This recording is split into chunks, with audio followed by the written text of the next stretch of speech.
Good morning, Victoria, and Good welcome to my afternoon. I know it is where you are, isn't it? Welcome Yeah. to my podcast, One for the Road, for the second time because you've been on already, but we thought we'd catch up and see how you are a bit later on down our journey. Yeah, it was a while ago since I've been on. Yeah, I'm good. I mean, yeah, life gets a bit lifey sometimes, doesn't it, Dave? I've got a lot going on this week. My daughter's having to have a knee operation next week, so we are, grounded at home for the next 6 weeks while we take care of her. But nothing's perfect in sobriety, which I think we're going to touch on a little bit today. But yeah, life has got its pointy parts, which I'm dealing with on a day to day basis, especially with parenting on top of everything. You've got to keep a billion plates spinning all the time. Yeah. And honestly, I do find it quite hard some days, but I am sober and I do get on with it and I do somehow always pop out the other side okay. So I suppose that's good. Yeah, it's never linear, is it? It's up and down. But we spent a bit of time last year in Thailand at the retreat, and we got to know each other even more, even though we've known each other for a long time. And I think we were chatting back in February, and you hit a bit of a wall, didn't you, in your sobriety? And what you around 8 years, aren't you? Eight and a Yeah, I bit. was 8 years in March, yeah, so yeah. They do say there's a bit of a 7-year itch, don't they, where, you can start questioning and even thinking about moderation and all of those other creepy thoughts, but, yeah, it was 8 years for me that I started to question, in fact, all of my sobriety behaviours until that point. Which is really late, actually, isn't it? I mentioned it to you at the time. I said, that normally happens around about the 6-month mark, where I always look at it like learning to drive, that you get in the seat. I remember my first driving lesson because the guy that taught me to drive was a friend of my mum, and he was building an extension. And my driving lessons for months was going to the dump with a load of rubble. Like it was literally in a Renault 5, bright yellow. And Ah, he lived in a place called Ewell in Surrey. And we used to go to the Epsom tip and mm. 3 or 4 times. And then he said, you better have a few proper driving lessons for your test. And I got in the car and the bloke thought, what, a bloody boy racer already? Because I used to whiz around in this Hilarious. Renault 5. Um, but I look at it at the beginning of like learning all the logistics of sobriety, is like how to manage cravings, boredom, loneliness, Mm. but then once you kind of crack that bit and you can begin to go out and people know you're not drinking, then you start to question who you are, what your identity is, and that. And bless you, Vic, it took you 8 years, didn't it? Yeah, can you believe it took me 8 years? So, yeah, it took me 8 years. It's embarrassing, really, isn't it? And I spent 8 years pretending to be drunk, which is really bad because it takes a lot of effort when you're sober to still be a drunk person without any alcohol. And it was, in fact, absolutely tiring. And I think I've kind of pretended for a long time to go, yes, I can do this. And with my job and with everything that I do, I'm going to carry this sober mantle high and be like, look, I can still go out. I can still party. I can still be in a pub or a brewery or a wedding or a wake, no matter what. And I can still have fun. Look at me. And I almost thought that it was kind of my responsibility to be the sober person and prove to everybody else that you could still have fun. I kind of took on that role as the epitome of what a person who is not drinking and still having fun should be, which was exactly the same as who I was when I was a drinker. So the mask was still up, and it has been for a very, very long time, because I felt like that was my new way to fit in, was to prove a point, but still be there, still be out, still be the people pleaser to some extent, and still be staying out with friends in an environment where I wasn't happy because I felt like that was the right thing to do. And it was absolutely bloody exhausting, Dave, to be honest. And it's taken me that long to realize that isn't who I am, and that there is a whole nother part of me that is still in me, ready to kind of thrive, I hope. But it's taking me a very wiggly path to get to that point. What was the moment that you realised this? Well, I think I've had a lot of problems with friendships because, I mean, friendships are hard when you go sober. Everybody knows that. There's a few that fall by the wayside. There's some that stay. They're amazing and end up being your really solid friends for a long time. And I think there's some that want to still be friends with you, but find you now a bit annoying and difficult. And I realized that that was happening quite a lot in my life. And I found myself trying to appease those people by continuing to go out with them to events where, in fact, I wasn't very happy. And I used to come back, whether it was a gig or whether it was someone's birthday or whatever, I would come back feeling so wired and so not able to sleep and feeling almost like I was on drugs, like I'd taken an E or something, that hyped up because I was so busy trying to be this person for that person, trying to appease my friends, that I'd completely lost myself. And the putting on an act, as it were, all the time kind of made me burn out a little bit, if I'm honest. And as you said in the beginning, we went on that retreat, and for the first time, I felt what it was like not to feel judged or be judged. And I think I came back from that wanting more of that in my day to day life. And realizing that I didn't have those people was very, very hard. And, I call it my sober pivot. There was this point where I realized it wasn't working for me anymore. And it was actually Mm, making me feel really stressed, really tired, and really burnt out. And I had to change it. And I remember your wise words. I know that you have this system, this traffic light system where, it's a red light, it's a no go, it's an amber light, it's a maybe. And if it's green, it's a safe environment where you can stay for an hour and have a nice time.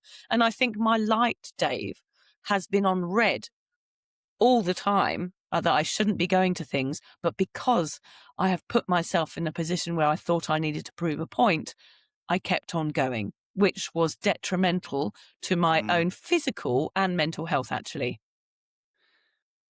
Yeah, I really hear that because the thing is, when we're drinking, we pretty much have zero boundaries. We go with the flow, don't we? And we just, well, not everyone, but a lot of us. And people that come to me for help, it's one of the first things that I uncover are their limiting beliefs and their lack of boundaries. And it's Mm, about fitting in with your sober skin because it is literally like a completely new identity, isn't it? And I kind of frame it as being institutionalized. Say you was in the army for 20 years or you was in prison and you come out of the gates and the world looks different. And yeah. being natural people pleasers, it's so easy to go the easy way out and carry on to be that people pleaser. But in a way, it's also down to self worth, isn't it? Where we think, well, what do I want? And, you know, we quite often have the last bit of the pie or the crumbs on the plate, and it is to our detriment, isn't it? So I can imagine, like, I know you reasonably well, and you want everyone to be happy, don't you? Hmm. But then when you go home on your own and you're worn out, and the kids get up really early, and you got your amazing award-winning podcast, Sober Awkward, nice little plug there, Vic, Thank you, David. and you become overwhelmed, tired, exhausted. There's that acronym HALT, hungry, angry, lonely, tired. I always put an Mm, OB on the end of that, which is overwhelmed and bored. mm. There's a number of things that could trigger your sobriety, right? Was there any moments in that 8 years that you come close to throwing the towel in? I have never ever felt like drinking. I mean, there's moments because it was such a relief for me when I gave up. It was like, oh my God, I never have to do this fucking thing that I've hated for so long. I never need to do it again. There wasn't a struggle there. I mean, there was the moderation struggle and the lead up and the anxiety and all of those things that we go through. But once the decision was made for me, it was like a light was switched on. And I was like, oh, thank God. I never ever need to go back there. Why would I ever give myself that level of anxiety to the point where I'm lying on my bed, with my finger on my pulse, wondering if I'm going to die or not? Why would I ever do that to myself again? So there was such a huge sense of relief that the act of drinking would never ever appeal to me again. Also, I've completely overeducated myself about it, which probably isn't a really good idea because it does turn your head a little bit, quite honestly. But so I don't have that so much. I have fleeting moments where I remember why I used to drink. So if I've had a really hard day with the kids, things aren't going well, my mood is all over the place, and somebody walks past me, perhaps with a cold beer when the glass is all steamy, there's a moment where I do go, oh yeah, that looks good. But all I think was, wouldn't all I think is, wouldn't I love to just throw that down my neck like Popeye gobbling on spinach? I Mm, don't mm, think, oh, I'll have a little sip of that. Wouldn't that be nice to have a beer right now? I just think I want to grab that out of someone's hand and throw it in my face and get it in me as quickly as I can, because that's how I drank, quite honestly. yeah. So if I've had a really bad day, I remember why I drank, not that I actually want to drink. So that's actually really helpful because it means there's no chance that I would ever reach into the fridge and pour myself a glass of wine. But there are moments where I think, oh, yeah, this is why I numbed out. This is why I wanted to go and let my hair down after the mothers group meeting at the park, where I did feel bored and overwhelmed. And, having 3 kids is hard work. So I know that I have other things to rely on now, like different types of tools and different types of therapy, whatever it takes. So for me, it was a matter of changing all of those bad habits and finding things to replace them, which would sort of support my sobriety going forward. And it sounds really weird, but sobriety, I don't think it really fixes all your problems. I know we think that going in, that everything's just going to magically change.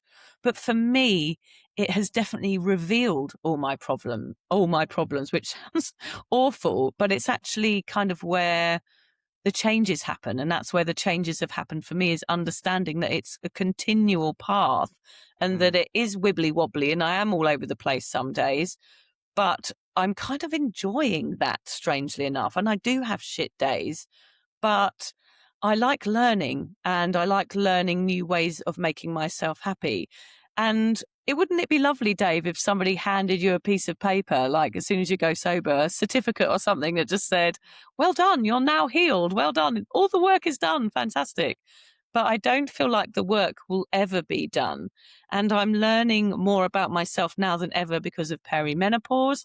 And I think those feelings probably in February were hitting me very hard when we first spoke, because I didn't really know what was going on. And all of those hormones all over the place is very weird. And you feel very self aware, even more than when I was a drinker, actually. And on top of that, I certainly believe that maybe the perimenopause is starting to reveal symptoms of ADHD. So I'm hearing that a lot with the people that I interview. I'm sure you are too. But a lot of the people that are problem drinkers that I speak to are getting late diagnosed ADHD. So I'm a little bit on that path at the moment. I'm going to go and have my test on Friday. Somebody described it really well to me. She said, actually, my therapist said to me, like, Vic, do you feel like you've got a motor on all the time? And that motor is a kind of people pleasing motor, as you mentioned. And to feel that that is on all the time, like I'm consciously thinking about how I can make other people happy, it's a problem for me. And that has been a problem throughout my life. And honestly, it's exciting to think that there's a possibility of fixing that and that I don't have to mm. feel that anymore. Yeah, you're right what you say about an ongoing journey. And we're not saying this to put people off, because people who are sober curious are going to be thinking, Christ, it's hard enough not having a drink tonight, let alone all that. But I do look at it as being exciting, and I'm learning stuff about me every day. I mean, my partner yesterday sent me a reel about the differences between autism and ADHD, and it was unbelievable. Like, I have so many traits of autism, and Mm. that there were me. I was like, oh well, I haven't had diagnosis of ADHD, but I've got a lot of traits. But the traits of autism were tenfold compared to ADHD. And in the old days, Interesting. Vic, we'd go, "Oh, he's autistic," Mm. back in the 70s, 80s, and it was like a completely different view of what that means now, because a lot of autistic people are highly intelligent, obviously me, hello, Yeah, of and, course. you know they're artists, musicians, but it was really fascinating, But I've looked into, attachment styles. I do a lot of work around internal family systems, where it is our parts that we have. We all have parts of our personality. You could Mm. be a typical part that you've got is being a people pleaser.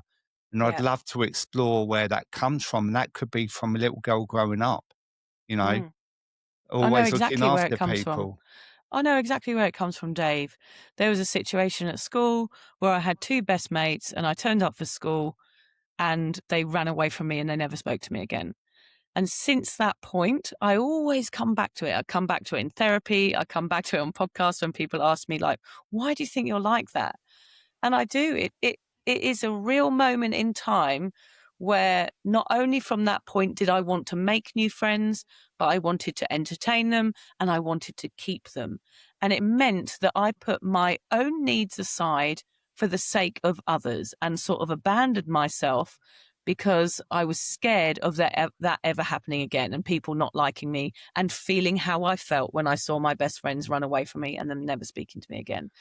And it wasn't bullying so much. We go back to all these traumas in our life, which you work out are quite relative. It doesn't have to be you being locked in a cupboard like Harry Potter, and unfortunately those sort of things do happen. But for me, it was quite subtle. So therefore, I didn't feel like it was worthy of me even talking about. I just thought, well, that's happened. I've got to deal with it. And now I need to make new friends. And I don't blame those girls. People make strange choices when they're kids, and they were just kids. So I totally forgive them for what they did. It wasn't their fault. But it definitely changed something in me, and it made me feel a level of need to be Right, liked. And and from that point accepted. on, and accepted and to fit in. So I thought, well, what's one thing I can do? I'll drink and I'll be a drinker and I'll be a really, really good one. And I will be a reliable drinking buddy and I will show up. And that is what I've done. And actually, that's what I still do now in a different way, perhaps in a more positive way, but sometimes detrimental to me too because I share everything, I overshare, I create podcasts, I'm always working on helping other people um, be sober. And sometimes that's even too much too. Even though I love it and I do get some validation from it, it's probably me seeking that validation in other places when I should be having it within myself. So yeah, Yeah, it's still a yeah, journey. At yeah. least I'm aware of it now, which is Mm. something I never was. And I also think that when we stop drinking, we can often go back to the version of us prior to us drinking, right? Because I'll give you an example of that. When I was drinking, I was always loud, gregarious. I'd burst into the pub and my arms would flail out and go, wee. It could be Sunday at midday when the bolt used to come down on the door, right? And that they would open, and I was like, yes, it was like going out on stage because I was an Mm, actor. And it was a yeah. pub in Sutton called the Newtown, had a public bar, saloon bar. I was a carpet fitter, so I'd go in the public bar, but every now and again I would creep round to the saloon bar, and there was a different clientele in there. The posh a lot, we used to call them, the estate agents, the lawyers, whatever they were, funeral directors, because you had true loves up the road, and they Oh was yeah. always in there in their black All suits in and their that. black suits. Yeah, But classic. I would even change how I spoke round the other bar. Yeah. Truly, I would be a little bit more well spoken because I'm a bit of a market boy from Croydon. Do you know what I mean? But It's I, like I used to, stars in your eyes with Matthew yeah, Kelly, isn't yeah, it? yeah, It's like we walk yeah. into the pub and it's like we become a different person. Here I am for you. Yeah, yeah. This is, I'm going to present myself for you so you will really like me and talk about me in Mm. a good way. So wherever I am in the pub, they go, oh, there's Mm. Dave. What a lovely bloke, right? Yeah. But what I realized when I stopped drinking was when I was a kid growing up, I was quite sort of old-fashioned in my childhood. I wasn't the kid that would go out pinching and or like fighting, and I was quite a sort of old-fashioned little kid growing up, you know. I was very homely. I mean, I'm a Cancerian, so that's in my nature anyway, but I used to love Mm. being indoors on a Sunday. My mum would be, you know, I've said it before, the Carpenters would be on the record player, my dad Oh, yeah. tinking around in the shed, the smell of roast beef coming from the kitchen, and I was happy in that environment, you know. But when I stopped drinking, it uncovered how actually quite shy I am. Um, Right.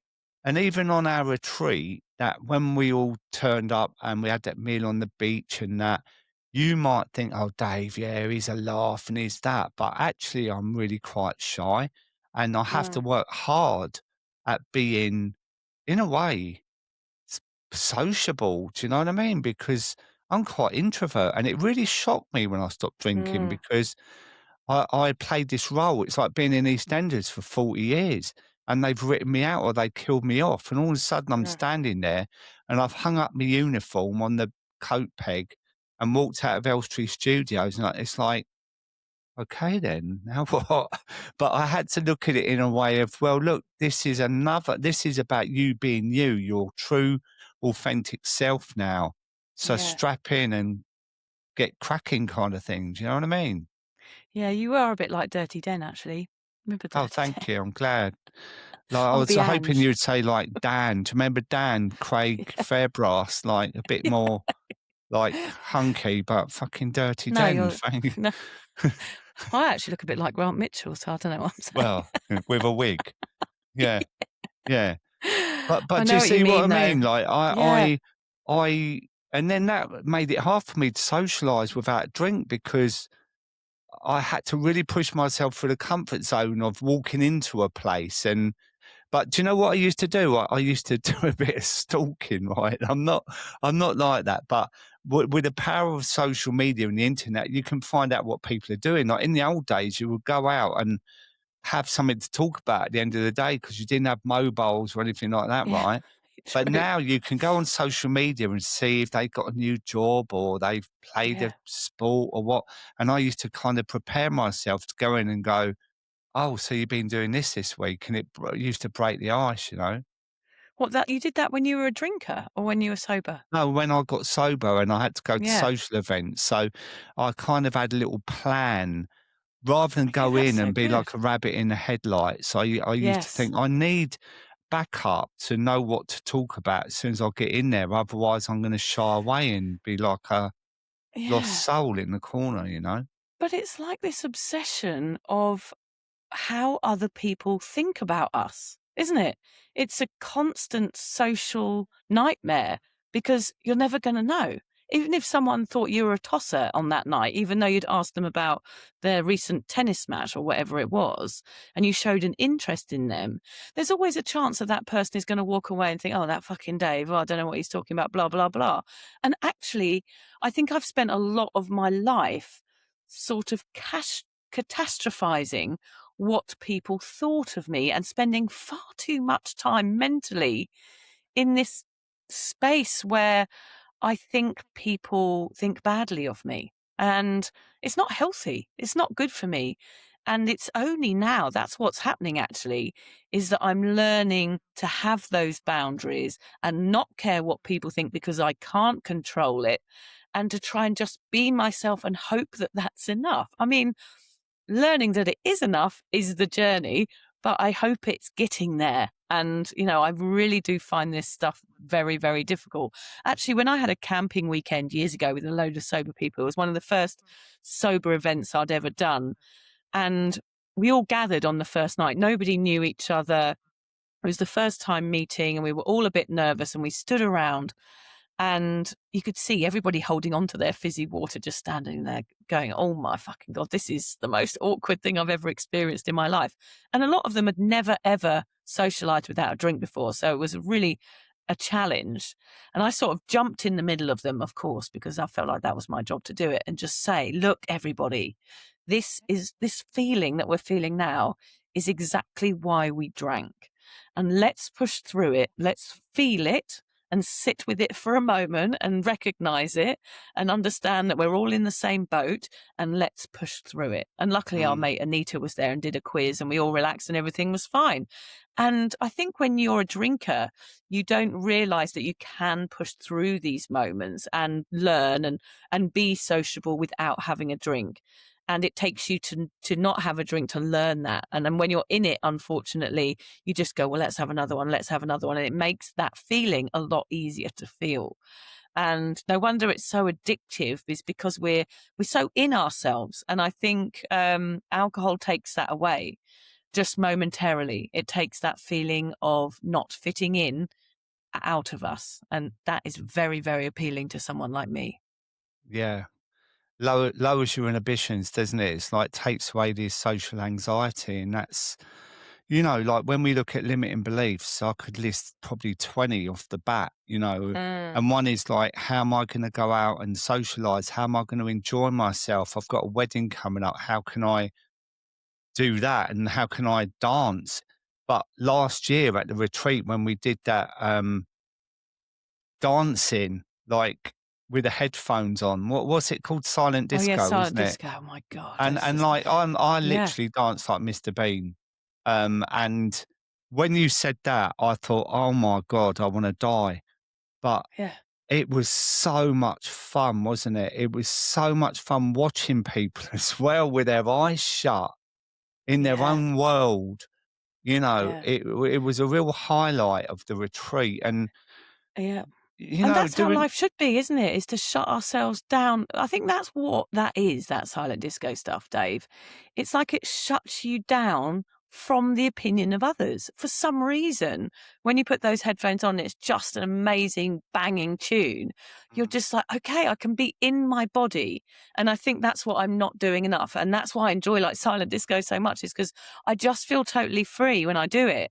But most of the time, I'm so in my body and so in my head, and I've got this negotiation going on all the time, which is possibly the ADHD. I'll soon find out. But it's like this battle of me trying to impress someone or say the right thing or make sure somebody feels safe or make sure somebody feels seen. It's all stuff outside of me making myself happy, which is silly, really, because it is going to cause me to probably reach a point where I'm like, fuck all of this. I yeah, can't do any of it anymore. I'm in a complete wreck. So I have to be so careful that this level of people pleasing that I had when I was a drinker doesn't just continue, even though the sobriety I know gives us so many benefits and I'm so much happier and I'm so much freer. And there's so many great things about sobriety. But this for me is an ongoing battle that, you know, is going to take a long time to heal. And I always go to therapy. I always reach out for help. I'm always trying to understand myself a little bit better. But I hope this kind of conversation about the difficulties of sobriety too resonate with some people listening, because sometimes these sober coaches, and people online, I'm totally guilty of this. We're all sharing the benefits all of the time. And even on my sober platform on Cuppa, sometimes people are like, can somebody just tell me how they're actually feeling? And sometimes we do feel low and we do feel overwhelmed and life gets pointy, as I said at the start. And to be able to self reflect and sit with those feelings is something that I'm still having to learn to do, because it's really the start line, sobriety. It's mm, not the mm. finish line, is it? You think, okay, I've done the job and now I can just be okay. And that's what I'm learning, is it is the start line. The start line is good, but it is a bit of a jog until you get to the finish, I think. And I'm not sure that I ever will. I don't think there is a finish line, but that really was resonating with me, and I quite often, not being morbid, but I look at, life when you are much older, right? Mm, And looking back at your life and thinking, "I wish I'd changed it," right? yeah. And this is what we've done. I was 54. I probably wouldn't be here now if I was still drinking, like I think I'd have had an early exit. But do you want to look back at your life and be proud of the person you become, what you've achieved, how you've helped others, or do you want to regret it? And that really sits with me, you know, of we've all got the power to change our lives, and it doesn't matter what age we are to do that. Mm. You know, I've got people working with me in their 20s. I had someone that was in his 80s, Yeah. which is And it amazing, you know, at that age to go, "Do you know what? I'm not doing that anymore," you know? And you know, you could have 10 years left, but how do you want that 10 years to be? Like, what quality of life you got if you're still drinking and it's affecting you on a daily basis? And that doesn't mean to say you have to drink every day. You could have a hangover for 4 days, and that impacts in your quality of life, how you are with your kids, how you show up for work, how you show up in your relationship. And then you mm, start drinking again, and it's all over again, you know? I think it's a really interesting, you know, sort of way to assess your life is to imagine yourself on your deathbed looking Mm, back. And I know it sounds morbid, but what do you want to look back on? You want to look back on good memories. You want to look back on family time and making sure that you were kind. It's really simple things, actually. yeah. It's not the work we do. I'm not going to lie in bed and wish I'd done another, reel on Instagram, which we do get overly obsessed by all of these things. But you're not going to lay there and just think, oh, I wish I'd done this. I wish I'd that. You want to go, I did it. I did it and I enjoyed it. That's all I And want to say. yeah, Didn't I I have a gave good it my time? best. I I gave it gave my it my best, best. you know, and when Yeah. we're drinking, we're not giving it our best. We're stalling our life, our progression, you know, and this is why I look at it as exciting. You allow yourself the opportunity of growth and development, but when you're drinking, you're just stunted, aren't you? Just delaying everything, Mm. you know? But another thing I wanted to touch on as well was that you know, when I interview people, and especially mums, and some of their biggest regrets are drinking when their kids are growing up. And Mm. it's a really sensitive subject. And I remember I did a post on mummy wine culture and I got absolutely annihilated a few years ago. My intention wasn't to upset people, my intention was to highlight that it's still around, you know, and um, you've got 3 kids and you've been sober for 8 years, and do you have any feelings of regret with that, bringing them up, and being sober as a mum, was that difficult? Well, yeah, it's been good. I mean, that is one thing I could say about being a sober mum. I know we hate the word being present and journey and all that stuff, but but I'm present for my fails and my successes.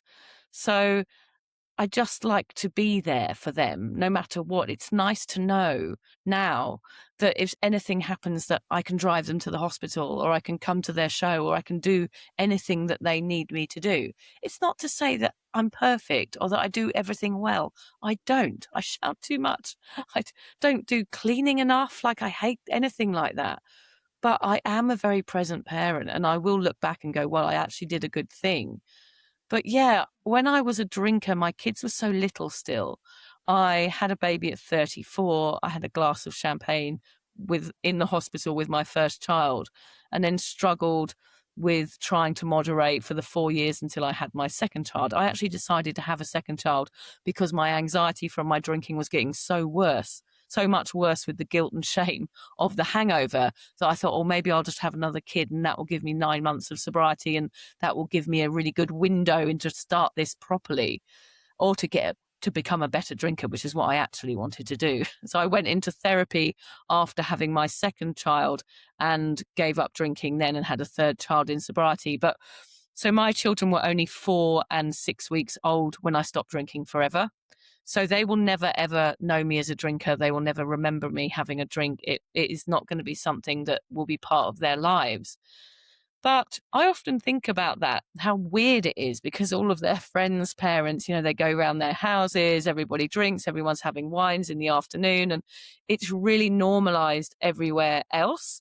And in our house, there isn't any alcohol. People don't really drink when they come here. I don't ask people not to drink, but I think people are kind of quite polite about it now and decide not to drink when they're coming to hang out with us. They probably think we're terribly boring, but hey ho. And my kids just don't see it. And it's really weird to grow up because it's the opposite of how I grew up. All I saw was people drinking all the time, every weekend. It wasn't any sort of, alone drinking or sad drinking in my house growing up. It was very frivolous, very joyful. And, I just thought, wow, this is how people have fun and this is how everyone fits in. And I'm going to join in doing that. So I'm hoping that my children will do the same. And I certainly think, Dave, that I didn't have a choice about alcohol, whereas them growing up without it in the house, there's a chance they will drink when they go out whenever that is.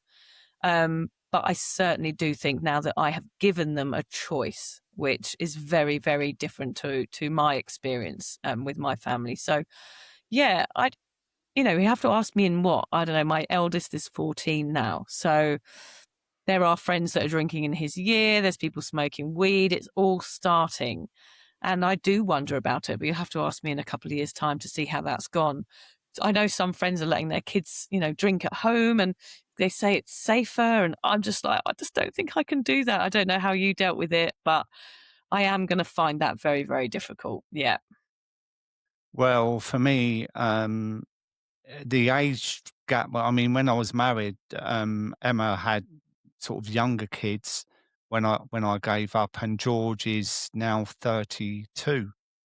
Mm. So, I mean, bloody hell, my kind of regrets are I never used to really drink around him because he lived with his mum. So whenever he come over, I did make that kind of boundary of like be responsible, even though there were times that I really struggled, and there were a couple of times that I did drink. But I was also his football manager for 10 years, and I didn't want to turn up on a Sunday morning hanging out my asshole, like and Mm. people thinking, "Oh God, he's a good dad." Do you know what I mean? But Yeah. mine was more like when he was old enough to drink, and we used to go around Clapham and Wandsworth, like, and I used to say goodbye to him, um, and he had to get home on the train, and I would say, "Well, let me know you've got home all right," and I would pass out when I got in and not. Not know. Do you know what I mean? And wake up at 3 in the morning, think, "Oh my God, I haven't checked in." And there was a lot of shame for me around that. And he Yeah. was like 18, 19, 20 years old and that, and he could handle himself. But even so, Some of that it's it's really annoying actually because that shame that comes with and actually it's one of the reasons people relapse even if their kids are grown up now. People who have raised their children as having an alcohol use disorder, they often sit in that shame for a very, very long time and it becomes completely overwhelming, and that guilt and regret isn't really theirs to hold, I don't feel like. Alcohol is coming for us from a very, very young age. It's like an arrow to the heart. It's culture, it's media, it's generational, it's all of these things. Like, I didn't feel like I had a choice, as I said.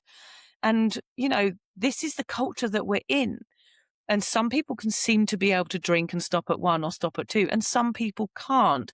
It's not necessarily that person's fault that they can't. It's the fact that they have this disease or there's something going on with them, perhaps undiagnosed, that makes them want more. And the drug is designed to make you want more. So therefore, it's a collision of two things that it's impossible to break free from until perhaps you're a bit older and you've gone through a lot and there's a lot of trauma under the bridge and you go, right, I can't do this anymore.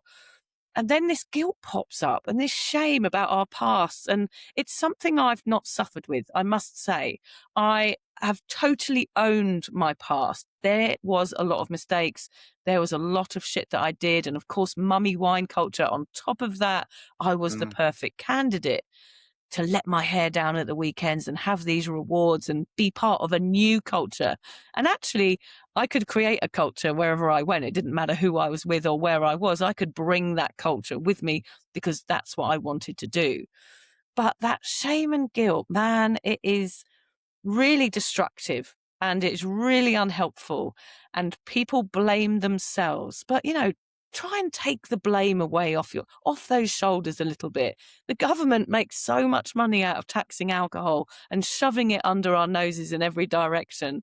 You know, put the blame outside a little bit, because it's not really our fault. Yes, it is our responsibility to quit and to do whatever it takes to do that, whether that's AA or therapy or anything else. Do the work. But I will say that that shame and that regret and that guilt of perhaps parenting when you were under the influence for many years, it's not going to get us anywhere.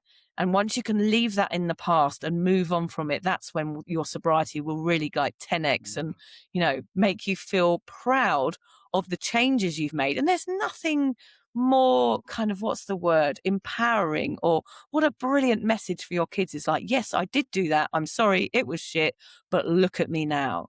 And Mm, that's kind of what I've tried to do, and like be that cycle breaker for my kids so that I do give them that choice. And that mummy wine culture, Dave, it is so fucked up. Everywhere I go, even birthday cards and Christmas cards, mum wine, mum wine. No wonder we drink. It's the easiest thing to do, isn't it? I don't know mm. whether you've spoken to before that lady who worked for advertising agencies. She works in advertising in London for very many years. Anna And Donaghy. yes, I loved Yeah, her. I yeah. did an Yeah, episode with yeah, her. She was yeah. so interesting. And she was saying how when she worked for big advertising companies in London in sort of the 90s and 2000s, they did this thing called drink pinking, which was when they put rosé into cans that was Mm, specifically aimed at mums. mm, So it's coming at you. It's not you going for it and deciding, oh, yeah, I'd probably like a pink drink in a can and that's going to make me mm. feel good. It's actually being shoved under our noses on a constant basis, and it's very difficult to get away from.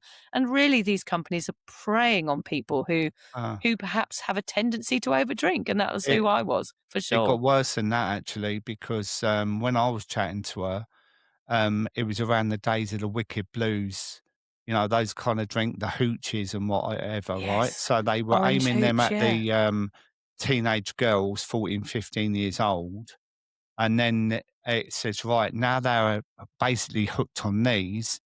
2 yeah, years later on, they were saying, "Right, how can we get him onto the next thing?" Which was the pink gins, and it's actually disgusting. It's yeah, it's disgusting. terrible. But Yeah, there's so many layers though, Vic, like of, you know, the majority of people that I speak to have symptoms of ADHD. So it's not mm, just about trauma, it's about how you're wired, your needs for dopamine.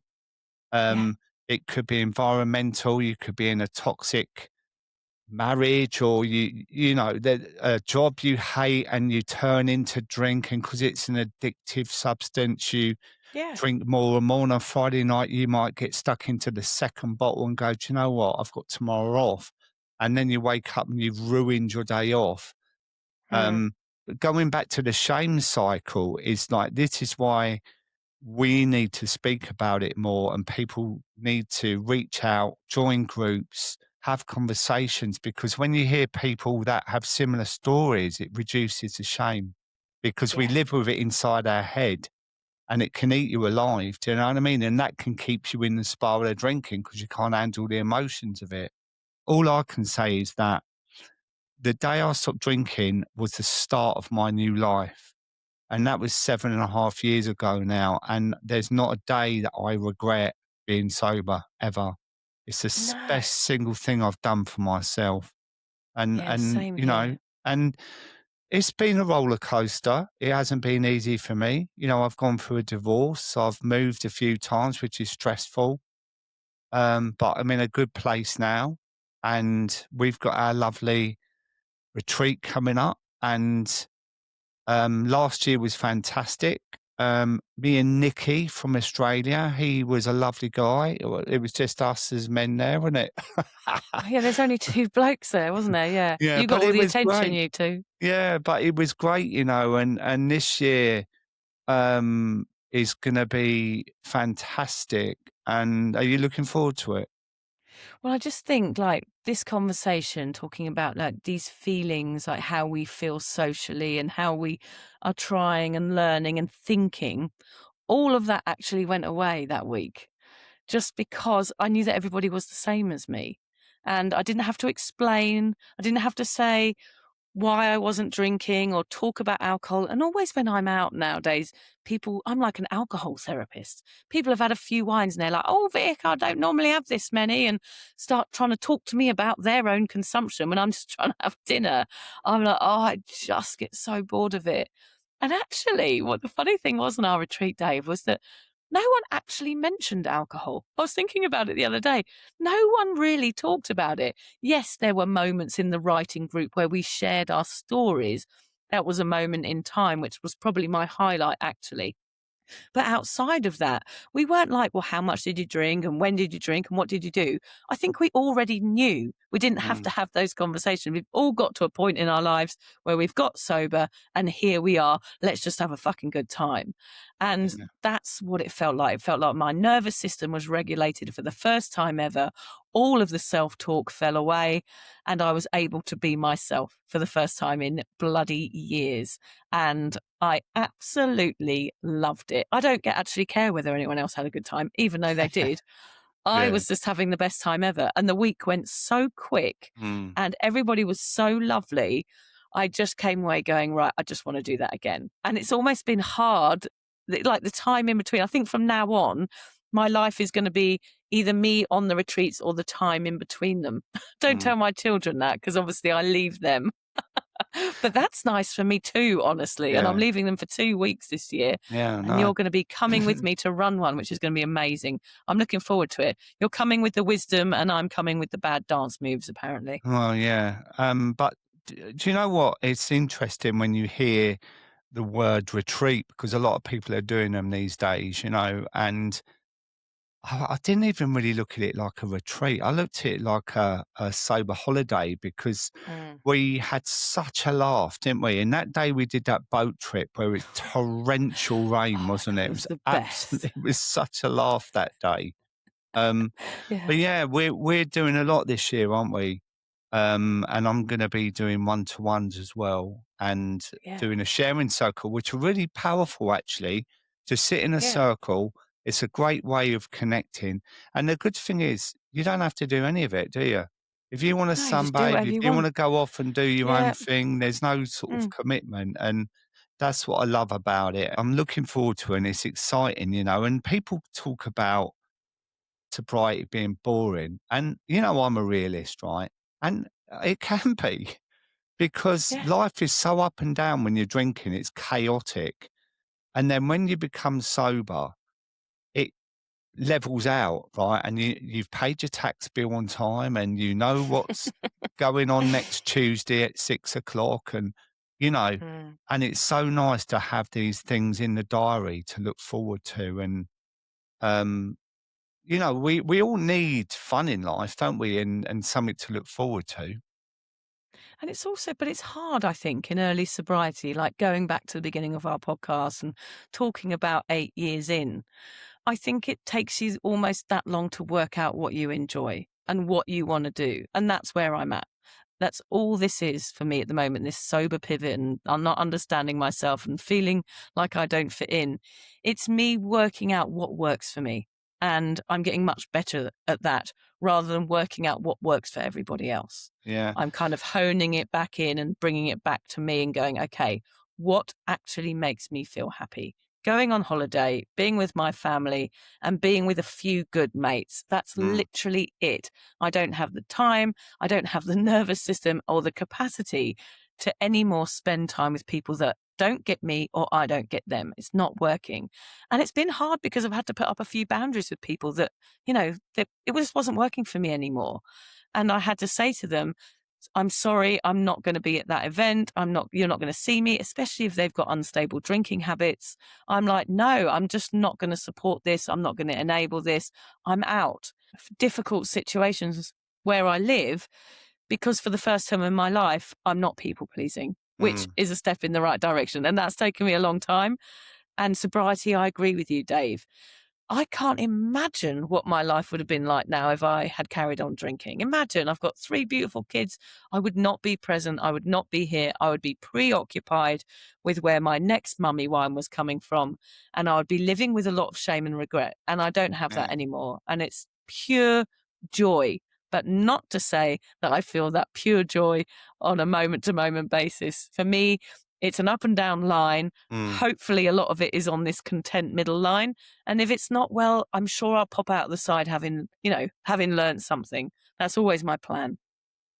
And life is better without the drink. I will say that. And I always remind myself, what you were saying earlier about romanticising it. In the UK, we've had a bout of hot weather, and that's Yeah. triggered a lot of people because you're imagining beer gardens and barbecues and stuff.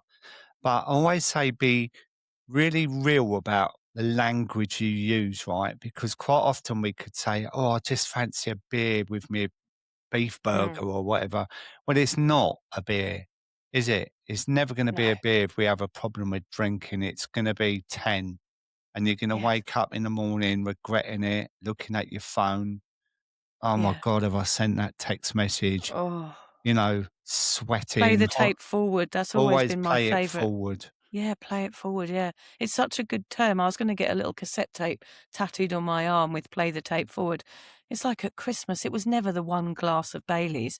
I romanticize and fantasize about playing Trivial Pursuit with, that lovely beige liquid swilling Yeah, around in a glass with ice, the ice clinking in the glass, and how wonderful and perfect that would be. But the truth is, I would have one Baileys. I would probably drink the bottle. I would trip over, fall into the turkey, abuse somebody, and then wake up on the Boxing Day feeling like shit, like I wanted to die, and then do it all again and completely miss out on the whole point of Christmas, which is yeah. just to have a nice time with your family. So the reality, that is true. Like, just think about, what is the reality of your drinking habit?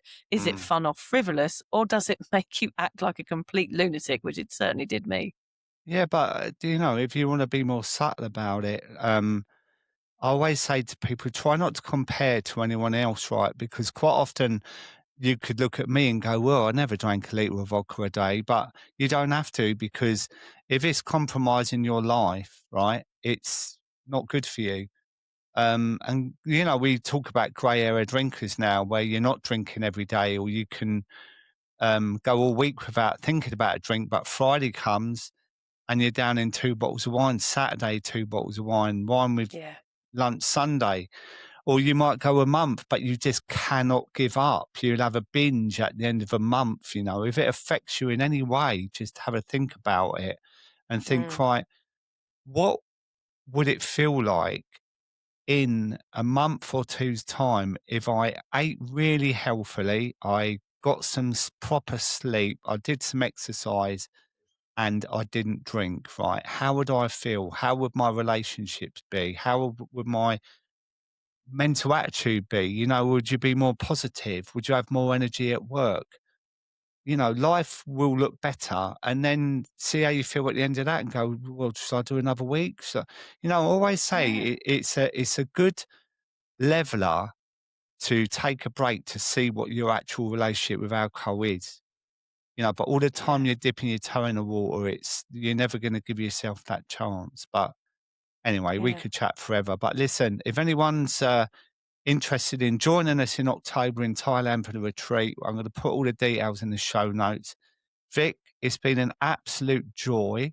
Thank you for being so open as well, because I know we muck about a lot, Mm, but I think it's a really important conversation to have, especially after your 8 years, that there was still a lot of work to do there. And you're mm. kind of doing it now, aren't you? And I think you've grown I'm up, Vic. trying. I'm trying. I'm trying, Dave. Like, that's all I can do. Like, it's not freaking perfect all the time, I can tell you. I fail a lot. I do the wrong thing, but then I have moments now where, instead of just going, "Oh, right, okay, that was stupid, la la la," I actually have moments of reflection. And last weekend, I did a brilliant moment of reflection, which was that I put my phone away on Friday at 9 p.m. I interviewed TJ Power. I don't know if you've heard Oh, of him, yeah, I but know he's him, like a yeah, neuroscientist guy. neuroscientist, Have him isn't on, he's great. And he said, why don't you try doing this? It will help, stop those thoughts and that constant feeling of needing to post and looking at social media and all that rubbish. And I put my phone down on Friday, turned it off, and didn't turn it on again until Sunday night. I have 48 hours off. I know you've done those he? detoxes Yeah, as I have, well. yeah.